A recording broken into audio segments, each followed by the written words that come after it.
हाँ जी, प्यारे विद्यार्थियों, स्वागत, अभिनंदन आप सभी का online YouTube channel study bye Arun पर। कैसे हैं सभी विद्यार्थी? अच्छे हैं? चलो, तो छोटा-सा काम करो एक, चैनल को आप सब्सक्राइब नहीं कर रहे हो, वीडियो देख तो रहे हो लेकिन चैनल सब्सक्राइब नहीं कर रहे हो भाई। देखो नीचे नाम आ रहा है स्टडी बाय अरुण, उसके जस्ट सामने बटन है सब्सक्राइब का, उसको प्रेस कर दो एक बार, दबा दो उस बटन को। हाँ, ऐसे। अब बेल आइकन आ गया, उस बेल आइकन को भी दबा दो। शाबाश, वेरी गुड, ये हुई ना बात। अभी भी कुछ लोग हैं जिन्होंने नहीं किया है सब्सक्राइब, मैंने कहा है फिर भी आपने नहीं किया है। तो चैनल को सब्सक्राइब कर लें। वीडियो अच्छा लगे तो लाइक भी कर दिया करो कि हाँ, हमें चीज़ें समझ में आ रही है। तो लाइक कर दिया करो ताकि उससे मुझे मनोबल मिलता रहे। मुझे लगे कि हाँ, मैं जो काम कर रहा हूँ, वो सही चल रहा है। तो आइए शुरू करते हैं आज की कहानी। विश्व का इतिहास हम पढ़ रहे हैं और विश्व इतिहास के 2 महत्वपूर्ण टॉपिक हमने पढ़ लिए हैं पिछले वीडियो में। आपने वो नहीं देखे हैं वीडियो लेक्चर तो आप जाके पहले उनको देख लें। उन टॉपिक को अगर आप देख लेंगे, तो इस टॉपिक को समझने में आपको आसानी हो जाएगी। विद्यार्थियों, पुनर्जागरण काल हमने पढ़ लिया, उसके अलावा हमने यूरोप में वाणिज्यवाद पढ़ लिया और आज का हमारा जो टॉपिक है वो रहेगा धर्म सुधार आंदोलन। तो आइए जानते हैं क्या है धर्म सुधार आंदोलन। विश्व का इतिहास पढ़ रहे हैं तो आपको ये बात तो पता है कि हम बात करने जा रहे हैं यूरोप महाद्वीप की। अधिकतर जो टॉपिक है विश्व इतिहास के वो सारे यूरोप महाद्वीप से ही संबंधित है। तो इसी यूरोप महाद्वीप का एक और टॉपिक हमारे सामने आ गया है जिसका नाम है धर्म सुधार आंदोलन। तो सबसे पहले आपके दिमाग में ये चीज़ आनी चाहिए कि धर्म सुधार का मतलब क्या है। देखिए, धर्म सुधार, किसमें सुधार? धर्म में सुधार। धर्म सुधार का सीधा सा मतलब है धर्म में सुधार। और धर्म में सुधार की ज़रूरत क्यों पड़ी? भाई धर्म में कुछ कमियां हैं, कुछ कमी आ गई है, कुछ दिक्कतें आ गई है, इसीलिए तो सुधार की ज़रूरत पड़ती है। कोई चीज़ को हम सुधारते क्यों हैं? जब वो चीज़ खराब हो जाती है, वो विकृत हो जाती है, उसमें कुछ कमी आ जाती है। मान लीजिए आपका जूता फट गया, तो आप जाकर के उसको मोची के पास ठीक करवाने जाएंगे, जाएंगे ना? आपके घर में प्रेशर कुकर खराब हो गया, सीटी नहीं बज रही, तो आप ले जाके उसको मैकेनिक के पास जाएंगे। आपकी वॉशिंग मशीन खराब हो गई, आपके घर में टीवी खराब हो गया, कोई भी चीज़ खराब हो गई आपकी, तो उसको सुधारने के लिए, वो बिगड़ गई है तो उसे सुधारने के लिए आप किसी न किसी व्यक्ति के पास, जानकार के पास लेके जाएँगे, ठीक है? उसी तरह से धर्म के अंदर भी कुछ कमियाँ आ जाती है, धर्म में भी कुछ दोष आ जाते हैं, धर्म में भी कुछ बुराइयाँ आ जाती है। उन बुराइयों को दूर करने के लिए जो आंदोलन जनता के द्वारा चलाया जाता है, उसे ही क्या कहते हैं? धर्म सुधार आंदोलन कहते हैं। तो सबसे पहले तो ये बात है कि हम किस धर्म की बात कर रहे हैं? धर्म सुधार शब्द का मतलब आपको पता चल गया। अब मेन बात ये है कि हम किस धर्म की बात कर रहे हैं। तो बच्चों, विश्व का इतिहास हम पढ़ रहे हैं और यूरोप महाद्वीप की बात हो रही है, तो यूरोप महाद्वीप में किस धर्म की बात करेंगे अपन? ईसाई धर्म की। कौन से धर्म की बात कर रहे हैं अपन? ईसाई धर्म की बात कर रहे हैं, यानी कि ईसाई धर्म के अंदर जो कुरीतियाँ आ गई, जो आडंबर आ गए, जो अंधविश्वास आ गए, जो चारित्रिक दोष आ गए, जो नैतिक पतन हो गया ईसाई धर्म का, तो उसी में सुधार करने के लिए तत्कालीन जनता ने, तत्कालीन समाज सुधारकों ने जो प्रयास किए, उसी को हम क्या कहते हैं? धर्म सुधार आंदोलन कहते हैं। समझ में आई आपकी बात? रूपरेखा समझ में आई कि धर्म सुधार आंदोलन क्या है और किसे कहते हैं धर्म सुधार आंदोलन? अब देखिए धर्म सुधार आंदोलन की शुरुआत कहाँ से हुई? साथ साथ में नोट्स बनाते रहना, लिखते रहना। धर्म सुधार आंदोलन की जो शुरुआत है वो जर्मनी से मानी जाती है। कहाँ से मानी जाती है? जर्मनी से मानी जाती है। पुनर्जागरण की शुरुआत मैंने आपको बताई थी, इटली से हुई थी पुनर्जागरण की शुरुआत। लेकिन धर्म सुधार की शुरुआत कहाँ से हुई है? जर्मनी से हुई है, क्योंकि जो विद्वान जिन्होंने इस आंदोलन को आगे बढ़ाया, सूत्रपात किया, वो विद्वान कहाँ के थे? जर्मनी के थे। आगे बात करेंगे अपन।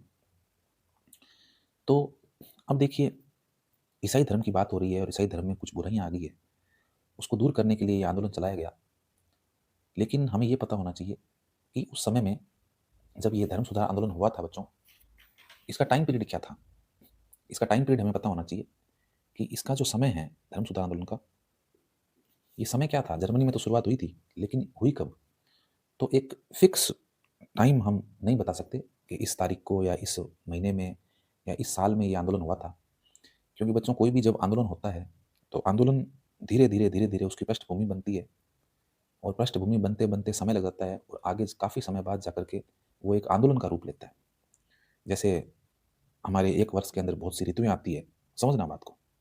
एक वर्ष में सर्दी की ऋतु आती है, सर्दी के बाद में सर्दी खत्म होती है तो गर्मी की ऋतु आती है। तो ऐसा नहीं है कि आज रात को हम सोए, बहुत तेज ठंड पड़ रही थी और अगले दिन सुबह उठे जब कह दिया भाई गर्मी की ऋतु आ गई।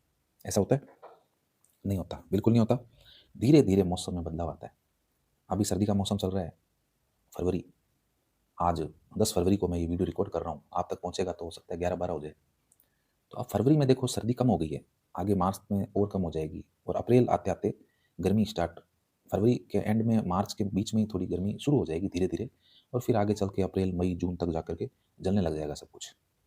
तो धीरे-धीरे देखिए परिवर्तन होता है। तो इसी तरह से धर्म सुधार आंदोलन का कोई निश्चित टाइम पीरियड, कोई निश्चित कोई समय नहीं है, कोई निश्चित कोई वर्ष या महीना नहीं है कि तब ये शुरू हुआ था। हाँ, एक बड़ा टाइम पीरियड है जिसके अंदर ये आंदोलन चला था। तो हम कह सकते हैं कि लगभग 16वीं सदी हम मान सकते हैं। इसका जो समय है वो हम 16वीं सदी 16वीं सदी यूरोप में जो 16वीं सदी का जो टाइम है, उसमें हम कह सकते हैं कि धर्म सुधार आंदोलन की जो है वो शुरुआत हो गई थी। ठीक है? और फिर आगे चलकर इसने जो है एक बड़े आंदोलन का रूप ले लिया था और ये आंदोलन चला था। तो टाइम अगर आपको पूछे कि धर्म सुधार आंदोलन की शुरुआत जर्मनी में कब हुई, तो 16वीं सदी में इसकी शुरुआत मानी जाती है। अब देखिए इसको समझने से पहले हमें ये पता होना चाहिए कि ईसाई जो धर्म है बच्चों, ईसाई जो धर्म है उसमें चर्च की प्रधानता थी। हम पुनर्जागरण काल में हमने बात की थी कि जो ईसाई धर्म है उसमें किसकी प्रधानता थी? चर्च की प्रधानता। चर्च की प्रधानता थी। चर्च की प्रधानता थी। चर्च जो है राजनीतिक के अंदर भी भाग लिया करता था और चर्च के जो प्रधान अधिकारी है, जिसको हमने पोप कहा, जो सर्वोच्च अधिकारी है चर्च का, वो राजनीति में भाग लिया करता था। वो राजा को हटाया करता था, राजा को बनाया करता था। यानी कि राजा से भी ऊपर अगर कोई था तो वो पोप था। यानी कि एक धर्माधिकारी जो धर्म से संबंधित है वो राजा से भी ऊपर है, उसके पास राजा से भी ज़्यादा ताकत है, राजा से भी ज़्यादा शक्ति है। और वो कौन था? वो पोप था। और चर्च में वो जो ईसाई चर्च है उसमें सबसे ऊपर था वो। यानी कि उस समय की जो राजनीति है उसके ऊपर किसका प्रभाव था? धर्म का प्रभाव था। और धर्म का प्रमुख कौन था? पोप था। समझ में आई इतनी बात? अब देखिए ईसाई जो धर्म है बच्चों, ईसाई धर्म, उसमें चर्च की प्रधानता थी। और ईसाई धर्म के अंदर दो तरह के चर्च थे। चर्च कितने प्रकार के थे? दो प्रकार के चर्च थे। पहले चर्च का नाम था रोमन कैथोलिक। क्या नाम था? बोलो मेरे साथ, दोहराओ आप। हाँ, रोमन कैथोलिक चर्च। पहला प्रकार का जो चर्च है उसका नाम था रोमन कैथोलिक चर्च। और दूसरा जो चर्च था उसका नाम था ग्रीक ऑर्थोडॉक्स। Greek Orthodox. ये लो, ये दो प्रकार के चर्च थे उस समय यूरोप के अंदर। दो प्रकार के चर्च की प्रधानता थी, एक तो था रोमन कैथोलिक चर्च और एक था ग्रीक ऑर्थोडॉक्स चर्च। ठीक है? तो जो धर्म सुधार आंदोलन है इसका जो लिंक है, इसका जो संबंध है वो किससे है? इस रोमन कैथोलिक चर्च से है। ये आपको ध्यान रखना है। यानी कि जिस चर्च में बुराई आ गई थी वो चर्च कौन सा था? रोमन कैथोलिक चर्च था। ठीक है? अभी दोनों चर्च क्या है इनके बारे में अपन बात करते हैं। नोट्स बनाते रहना विद्यार्थियों, नोट्स बनाने बहुत ज़रूरी है। मैं यहाँ पर आपको सारी बातें लिख नहीं सकता, अगर लिखूंगा तो वीडियो बहुत लंबा हो जाएगा। इसलिए मैं मेन बातें ही यहाँ लिखता हूँ, लेकिन आपको वीडियो पॉज करके लाइन टू लाइन लिखना है। मैं जैसा बोल रहा हूँ उन बातों को लाइन टू लाइन आपको लिखना है। ठीक है? चलो अब हम चर्च मैंने आपको बताए हैं, दो प्रकार के चर्च बताए मैंने आपको। पहला कौन सा था? Roman Catholic. लिखेंगे आप ये बात? Roman Catholic church. Roman Catholic church. देखो यूरोप महाद्वीप के अंदर विद्यार्थियों अगर ज़्यादा विस्तार की बात करें तो इस चर्च का बहुत ज़्यादा विस्तार था। केवल और केवल जो ग्रीक और यूनान वाला जो पार्ट है ग्रीक यूनान वाला जो हिस्सा है उसको आप छोड़ दो, बाकी पूरे यूरोप महाद्वीप पर जो है रोमन कैथोलिक चर्च का ही अधिकार था। तो रोमन कैथोलिक चर्च का जो विस्तार है विद्यार्थियों वो कहाँ तक था? यूनान को छोड़कर, यूनान यूनान कह दो, चाहे आप ग्रीक कह दो, एक ही बात है। ग्रीक या यूनान कह दो। ग्रीक या यूनान को छोड़कर, ग्रीक और यूनान को छोड़कर पूरे यूरोप के ऊपर जो है इस चर्च का विस्तार था। और इस चर्च का जो केंद्र है वो कहाँ था? रोम में था। इस चर्च का केंद्र कहाँ था बच्चों? रोम शहर है, इटली का शहर है रोम।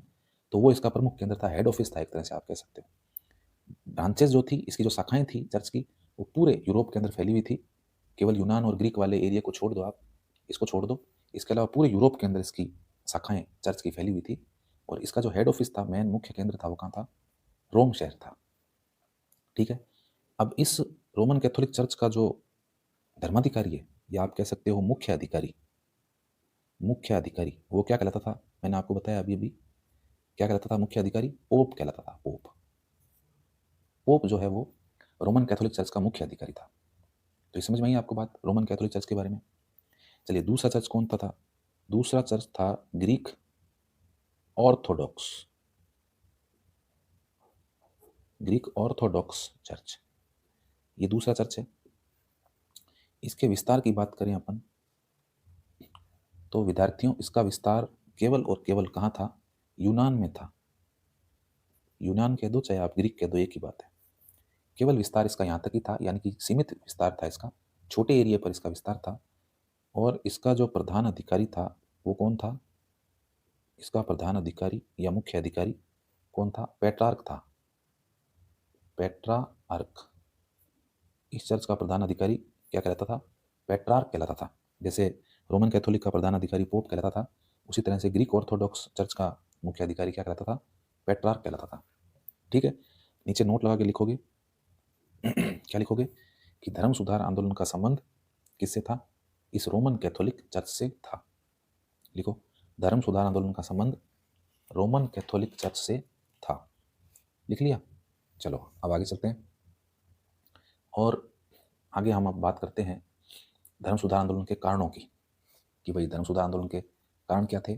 आंदोलन का परिचय मैंने आपको दे दिया है कि रोमन कैथोलिक चर्च में कुछ बुराइयां व्याप्त हो गई और बुराइयों में जो पोप था वो अपने धार्मिक पद का दुरुपयोग करने लग गया था, वो राजनीति में हस्तक्षेप करने लग गया था।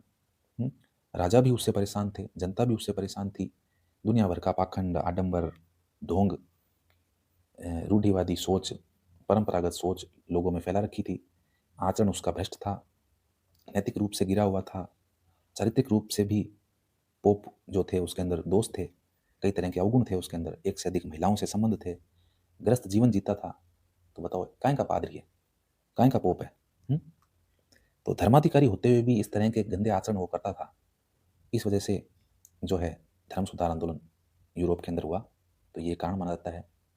और ये सब पाखंड या आडंबर कौन से चर्च में हो रहे थे? रोमन कैथोलिक चर्च में हो रहे थे। ये आंदोलन के बारे में थोड़ा परिचय था जो मैंने आपको दे दिया। अब अपन बात करते हैं कारणों की, कि भाई धर्म सुधार आंदोलन के कारण क्या थे। एक एक करके कारणों की बात करते हैं।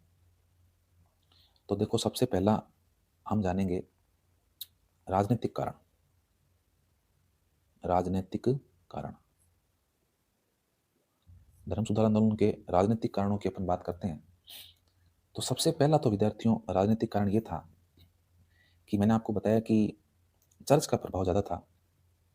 चर्च जो कि एक धार्मिक स्थान है तो उसको धर्म तक ही रहना चाहिए। जैसे हमारे हिंदुओं में मंदिर है, मुसलमानों में मस्जिद है, तो वो एक धर्म का स्थान है जहाँ पर लोग जाकर के इबादत करते हैं, जहाँ पर जाकर पूजा अर्चना पूजा पाठ करते हैं, तो वो वहाँ तक ठीक है।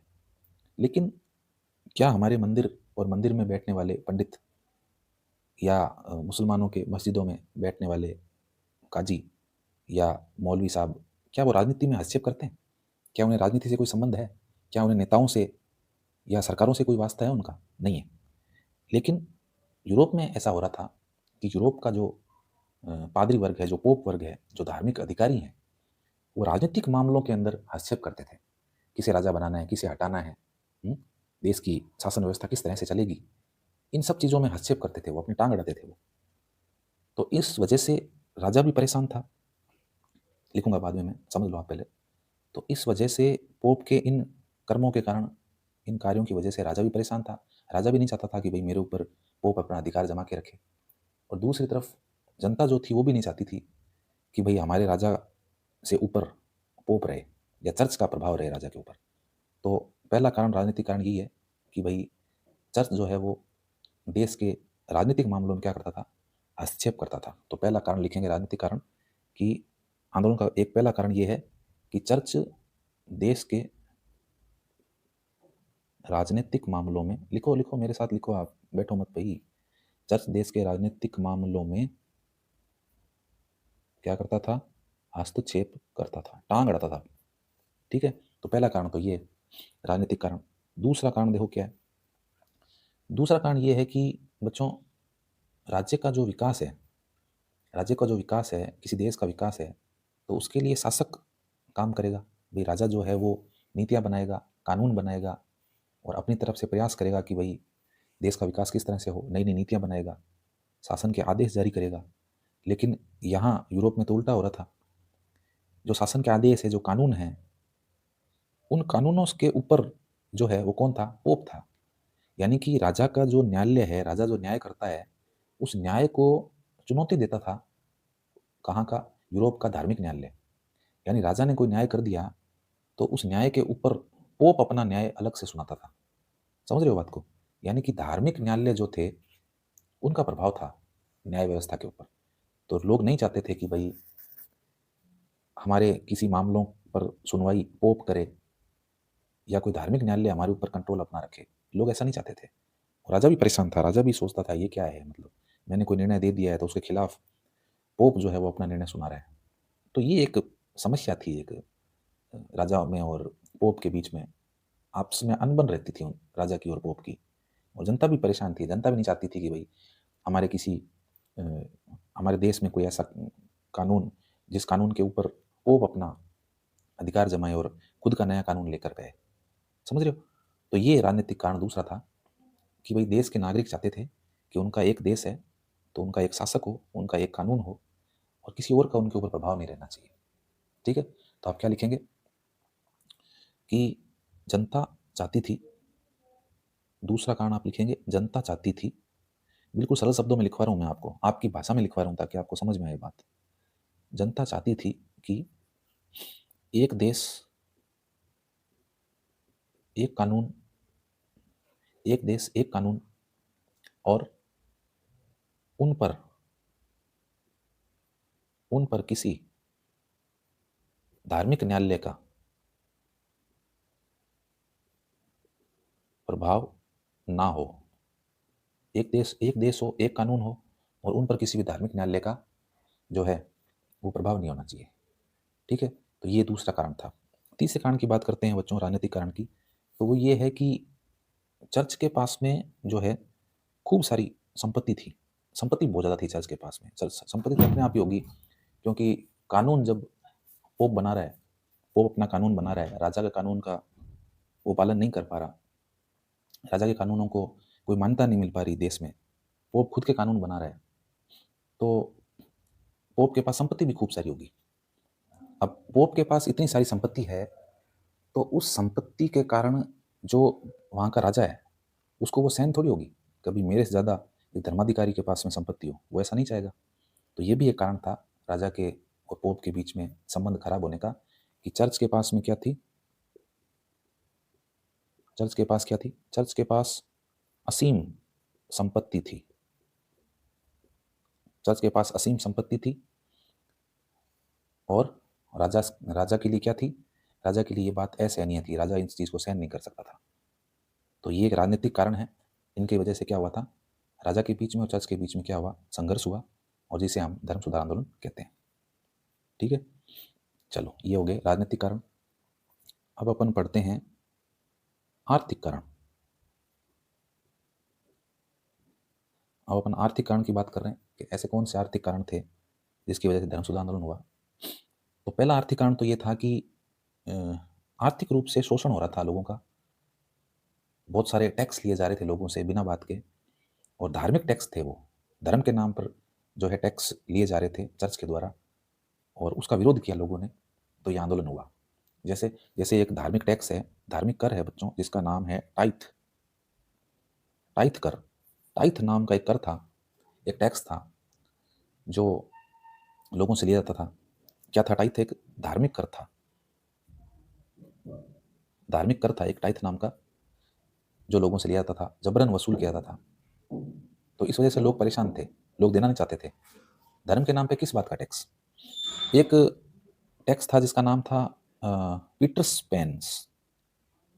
पीटर्स पेंस, एक पीटर्स पेंस नाम का टैक्स था जो बच्चे के 7 संस्कारों को पूरा करने के लिए लिया जाता था। ये भी एक धार्मिक कर ही है, जो कि एक बच्चे के जन्म पर उसके जो 7 संस्कार है उनको पूरा करने के लिए लिया जाता था।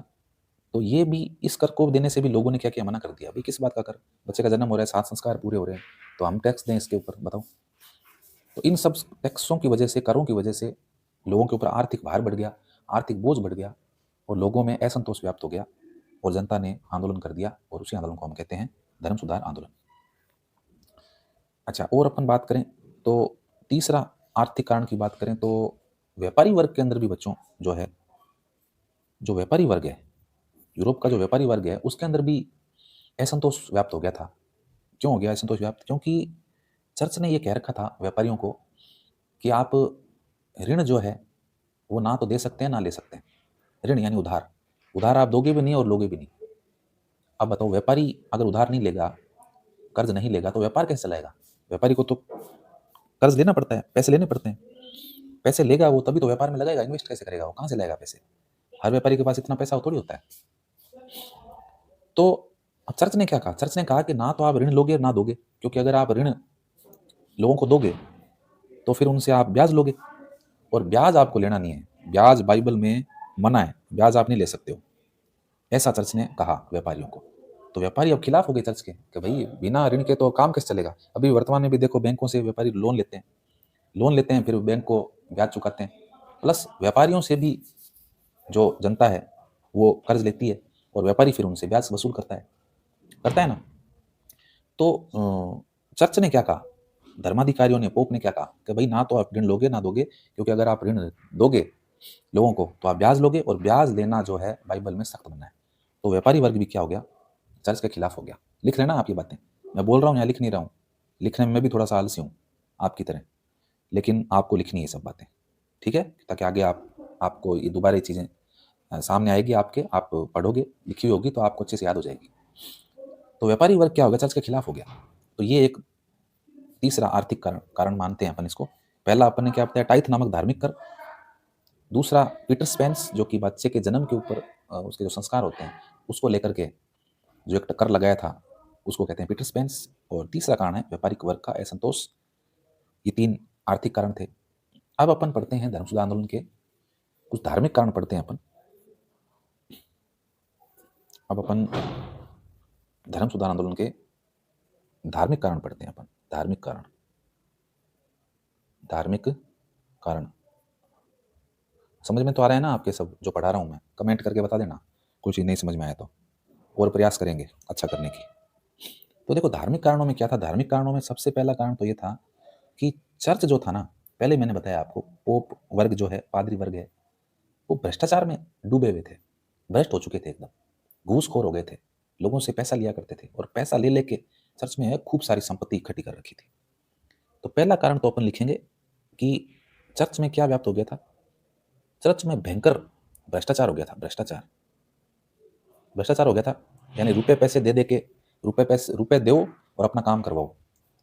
अब बताओ, चर्च में यानी कि एक ऐसा धार्मिक स्थान जहां पर लोग पूजा उपासना करने जाते हैं, वहां पर ही भ्रष्टाचार हो गया। ये कैसा चर्च है? ये कैसा धार्मिक स्थान है जो भ्रष्टाचार में डूबा हुआ है?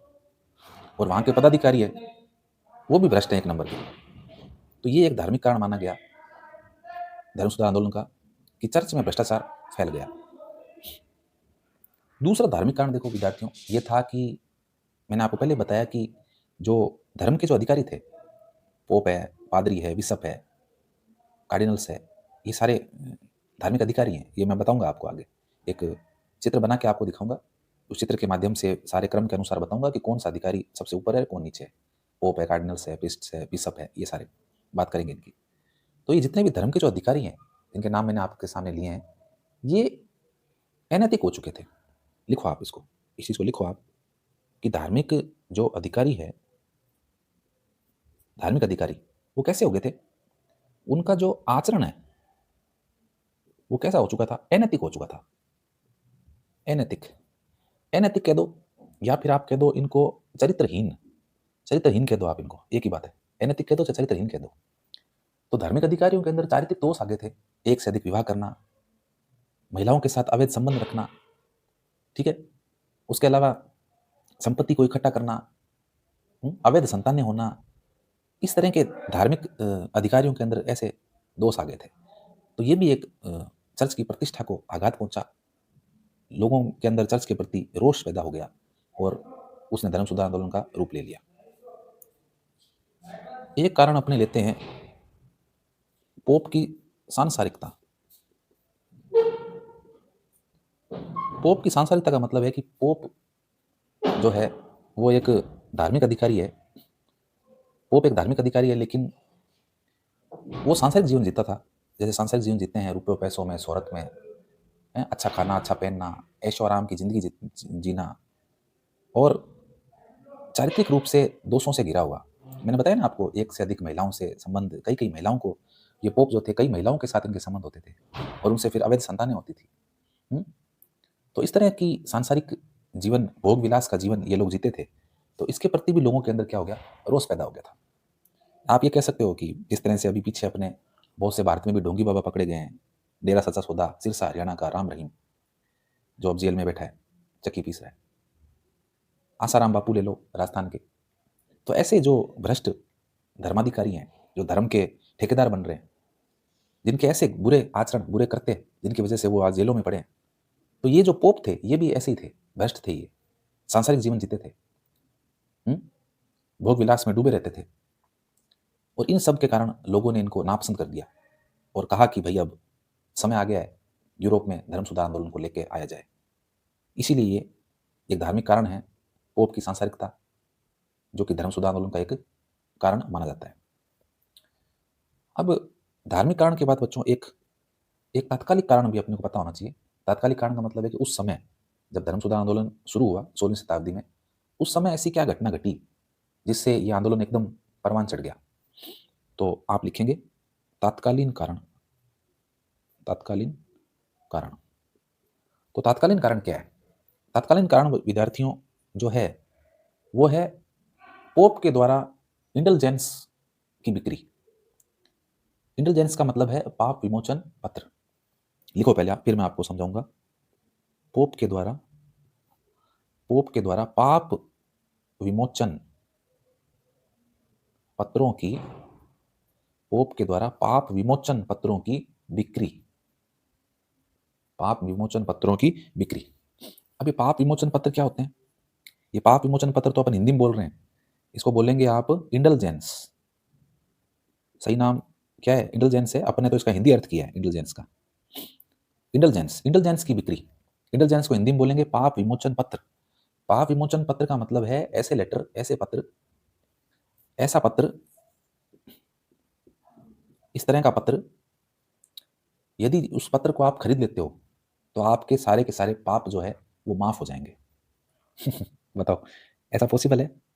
सोच हुए खाकर बिल्ली हज करने चली, पूरी जिंदगी भर पाप किए, लोगों को मारा, दुख पहुंचाया, हत्याएं की, बहुत से बुरे काम किए, भ्रष्ट काम किए, और लास्ट में जाकर के कोई एक पत्र खरीद लिया, लेटर खरीद लिया और कह दिया कि हाँ लो, आपके सारे पाप धुल जाएंगे। क्या ऐसा संभव है? नहीं है ना संभव। तो इसका भी विरोध हुआ उस समय। इसी को इंडल्जेंस बोलते हैं। यानी कि पोप ने ऐसे पत्र बेचने शुरू किए चर्च की तरफ से, चर्च की ओर से ऐसे पत्र निकाले गए कि भाई हमारे से आप पत्र खरीद लीजिए, और इस पत्र का नाम है इंडल्जेंस। ये पाप विमोचन पत्र है, यानी इस पत्र को अगर आप खरीदते हैं तो आपके सारे के सारे पाप जो हैं वो क्या हो जाएंगे? खत्म हो जाएंगे। तो ऐसे पत्र पोप के द्वारा बेचे गए, खूब पैसे कमाए गए ऐसे पत्रों को बेच करके। लेकिन जब इन पत्रों की हकीकत लोगों को पता चली तो उसका लोगों ने विरोध किया कि भाई ऐसा कोई हो सकता है क्या? बताओ, देखो इतने मूर्ख थे लोग वहां के भी। इतने मूर्ख लोग थे जो ऐसे पोप ने पत्र बेचे और लोगों ने खरीदे उन पत्रों को, और इन पत्रों का फिर बाद में विरोध हुआ। तो ये एक तात्कालिक कारण बन गया, यानी उसी समय एक कारण बना ये धर्म सुधार आंदोलन का कि पाप विमोचन पत्र बेचे और लोगों ने उसका विरोध किया। ठीक है, तो ये एक तत्कालीन कारण माना जाता है। धर्म सुधार आंदोलन का तत्कालीन कारण है पाप विमोचन पत्रों की बिक्री।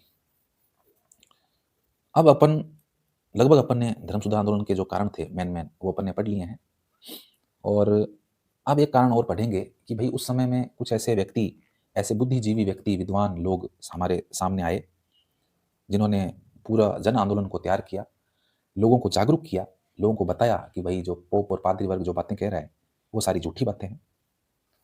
पोप पादरी वर्ग ने जो है चर्च में इतने सारे आडंबर ढोंग फैला रखे हैं, और बाइबल के बारे में पोप वर्ग जो बातें कहते थे वो बाइबल को लेकर कहते थे कि बाइबल में ऐसा लिखा हुआ है। तो कुछ ऐसे विद्वान आए जिन्होंने बताया कि भाई बाइबल में ऐसा कुछ भी लिखा हुआ नहीं है, ये सब इनकी मन गढ़ंत बातें हैं, पोप वर्ग के द्वारा, पादरी वर्ग के द्वारा कही गई झूठी बातें हैं, बाइबल में ऐसा कुछ भी लिखा हुआ नहीं है। तो ये सारी बातें जिन विद्वानों ने बताई, तो उन विद्वानों ने भी जो है एक धर्म सुधार आंदोलन के लिए कह सकते हैं कि एक जो है बेस बनाया, एक पृष्ठभूमि तैयार की उन्होंने। तो ये पृष्ठभूमि तैयार करने में इन विद्वानों का भी हाथ है। कौन है वो विद्वान? यानी कि हम कह सकते हैं कि विचारकों के द्वारा पृष्ठभूमि बनाई गई। ठीक है, ये भी एक कारण मान सकते हैं अपन कि उस समय में इस तरह के विद्वान हुए, इस तरह के विचारक हुए, जिन्होंने एक पृष्ठभूमि बनाई, एक बेस बनाया कि भई हम आंदोलन को करें, और करें तो आंदोलन क्यों करें? तो उन्होंने बताया कि भई ये इस तरह से झूठी चीज़ें फैला रहे हैं पोप, है ना? तो ऐसे लोग कौन थे? ये विद्वान कौन थे? तो इन विद्वानों में सबसे अग्रणी जो विद्वान है वो है विद्यार्थियों मार्टिन लूथर। इसके बारे में पढ़ेंगे अपन आगे, है ना? मार्टिन लूथर अग्रणी भूमिका निभाई इन्होंने धर्म सुधार आंदोलन के अंदर। एक है आपके इरेस्मस, ठीक है, इरेस्मस है, थॉमस मूर है। ये इस तरह के जो विचारक हैं, इन्होंने जनता को क्या किया? जनता को जागरूक किया, धर्म में जो बुराइयां थी उनके बारे में बताया, और बताया कि रियल में बाइबल में क्या लिखा हुआ है। मैंने आपको पुनर्जागरण काल में पढ़ाया था कि जब जॉन गुटेनबर्ग, जिन्होंने छापाखाने का आविष्कार किया, और उन्होंने जो बाइबल का जो ओल्ड टेस्टामेंट, बाइबल का जो पार्ट है, जो मूल भाग है बाइबल का, उसका नाम है ओल्ड टेस्टामेंट, उसका प्रकाशन उन्होंने शुरू किया, उसकी छपाई उन्होंने शुरू की, और बाइबल में लिखी हुई बातों को लोगों तक पहुंचाया। तो जब लोगों तक वो बातें पहुंची, जब लोगों ने उसको पढ़ना शुरू किया, तो लोगों को मालूम चला कि हाँ, बाइबल में क्या लिखा हुआ है, क्या सही बातें हैं। और मार्टिन लूथर जैसे विद्वानों ने अपने विचारों के द्वारा लोगों को जागरूक किया और बताया कि भाई बाइबल में इस तरह की बातें नहीं लिखी हुई है, ये सारी झूठी बातें हैं, ये पोप वर्ग के द्वारा फैलाई गई बातें हैं, और हमें उनके चक्कर में नहीं आना चाहिए। हमें अपने मस्तिष्क को काम में लेना चाहिए, अपनी बुद्धि को काम में लेना चाहिए। और अब एक ये समय आ गया है कि हम हमारे ईसाई धर्म में, रोमन कैथोलिक चर्च में बदलाव लेके आएँ और एक आंदोलन लेकर के आएँ, और उसी आंदोलन को कहा गया धर्म सुधार आंदोलन। ठीक है, तो ये धर्म सुधार आंदोलन के कुछ कारण थे, महत्वपूर्ण कारण। अब विद्यार्थियों, हमारे दिमाग में ये भी सवाल आना चाहिए, मैंने आपको बताया कि धर्म सुधार आंदोलन का प्रारंभ जो है वो कहाँ से हुआ था? जर्मनी से हुआ था। तो जर्मनी से ही क्यों हुआ? क्या कारण है कि जर्मनी से इसका प्रारंभ हुआ? तो कुछ कारण है इसके जर्मनी में होने के। तो पहला कारण तो यही है विद्यार्थियों कि जो मार्टिन लूथर है वो कहाँ के थे? जर्मनी के थे। मार्टिन लूथर जर्मनी में होने का कारण, जर्मनी में होने का कारण क्या है? जर्मनी में होने के इस आंदोलन के कारण है, पहला कारण है कि मार्टिन लूथर जर्मनी के थे। ठीक है, तो ये विद्वान जो है जर्मनी के ही हैं। तो जर्मनी के विद्वान हैं, इसीलिए ये आंदोलन शुरुआत कहाँ से हुई? जर्मनी से हुई, और धीरे धीरे धीरे पूरे यूरोप के अंदर ये फैल गया। पहला कारण। दूसरा कारण देखो धर्म सुधार आंदोलन के जर्मनी में होने का, दूसरा कारण विद्यार्थियों ये है कि जर्मनी की जो आर्थिक स्थिति है, जर्मनी की जो आर्थिक स्थिति है, सही नहीं लिखा गया, जर्मनी की विद्यार्थियों जो आर्थिक स्थिति है, वो अन्य राष्ट्रों की तुलना में क्या है? सशक्त है या मजबूत है? जर्मनी की आर्थिक स्थिति दूसरे देशों की तुलना में कैसी है? मजबूत है। दूसरे देशों की तुलना में जर्मनी की आर्थिक स्थिति मजबूत है। इस वजह से जो है ये आंदोलन कहाँ हुआ? जर्मनी में हुआ। तीसरा कारण बताएं अब हम, तो तीसरा कारण ये है जर्मनी में होने का कि जर्मनी के अंदर विद्यार्थियों, जर्मनी के जो लोग हैं वो बहुत राष्ट्रवादी थे। राष्ट्रवाद की उनमें भावना थी। राष्ट्रवाद का मतलब क्या होता है? राष्ट्रवाद का मतलब होता है अपने राष्ट्र के प्रति प्रेम की भावना, अपने राष्ट्र के प्रति, अपने राष्ट्र को आगे बढ़ाने की भावना, उसी को हम राष्ट्रवाद कहते हैं। तो जर्मनी के जो लोग थे ना, उनमें राष्ट्रवाद की भावना बहुत ज़्यादा थी। वो अपने राष्ट्र को आगे बढ़ाना चाहते थे।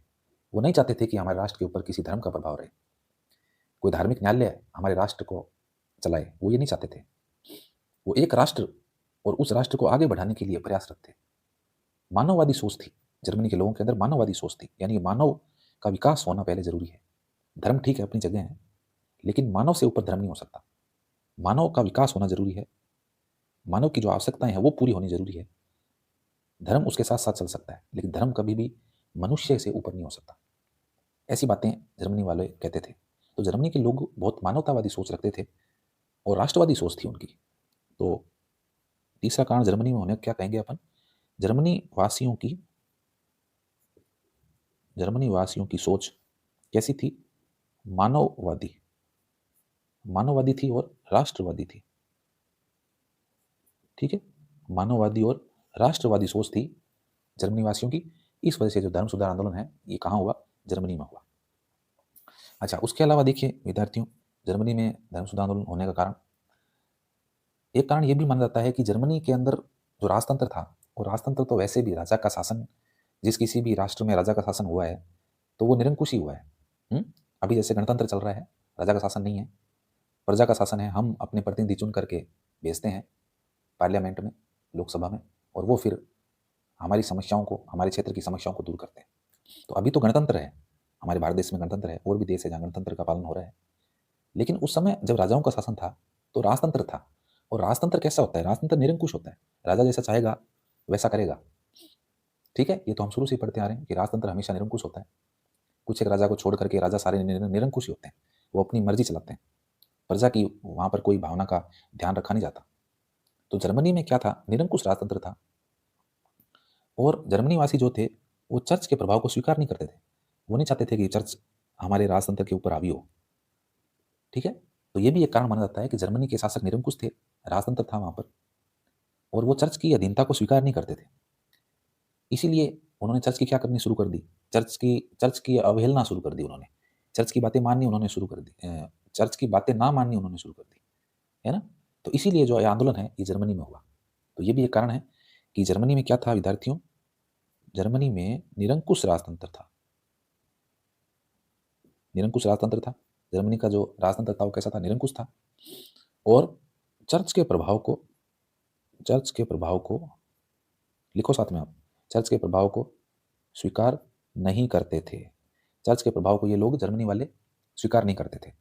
तो इस वजह से उन्होंने चर्च की जो है अवहेलना करनी शुरू कर दी, चर्च की बातें मानने से इनकार कर दिया। इसीलिए ये जो आंदोलन है ये कहाँ हुआ? आपके जर्मनी में हुआ। ठीक है विद्यार्थियों, तो ये आज इतना ही पढ़ेंगे। आगे हम धर्म सुधार आंदोलन का जो जिस तरह से विकास हुआ, पूरे यूरोप के अंदर ये फैला, और कौन कौन से विद्वान हैं जिन्होंने अपनी आहुति इस आंदोलन के अंदर दी, अपना योगदान इस आंदोलन के अंदर दिया, वो अपन नेक्स्ट क्लास में पढ़ेंगे। आज के लिए इतना ही। आई होप कि आपको अच्छे से समझ में आ रहा है। आप साथ साथ नोट्स भी बना रहे हैं। जो भी विद्यार्थी तैयारी कर रहे हैं, कोई प्रतियोगी परीक्षा की तैयारी कर रहे हैं, उनके लिए भी ये वीडियो अच्छा रहेगा। वो भी अगर इसे देखते हैं तो काफ़ी चीज़ें सीख सकते हैं, एक बेस, एक आधार बना सकते हैं विश्व इतिहास को समझने में। और मेरा उद्देश्य यही है कि मैं आपको जो भी टॉपिक पढ़ाऊँ तो उसका एक बेस, एक खाका, एक स्ट्रक्चर आपके सामने लाकर रखूँ, है ना? ये मेरा उद्देश्य रहता है। केवल और केवल ये नहीं है कि मैं आपके सामने चीज़ें लाके लिख दूँ और बोल के बता दूँ, नहीं, ये नहीं है। आपको समझाना है, इतिहास को रटना नहीं है, इतिहास को समझना है। इतिहास को समझेंगे तभी आप इतिहास को एक दिन लिखेंगे, एक दिन रचेंगे। ठीक है, तो आज के लिए विद्यार्थियों इतना ही। मिलते हैं फिर एक और नई वीडियो के साथ विश्व इतिहास को पढ़ने के लिए। फिर से मिलते हैं एक और नई वीडियो के साथ। धर्म सुधार आंदोलन के अंतर्गत और टॉपिक चीज़ें हैं जो अपन पढ़ेंगे इसके नेक्स्ट पार्ट में। तब तक के लिए जय हिंद, जय भारत, नमस्कार।